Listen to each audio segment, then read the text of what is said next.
অবস্থা তোমার? কেন আমি তোমাকে বলেছিলাম না তুমি যদি আমাকে রেখে কখনো চলে যাও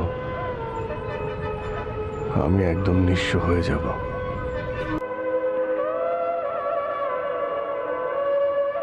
একেবারে শূন্য হয়ে যাব। তোমাকে একটা প্রশ্ন করি,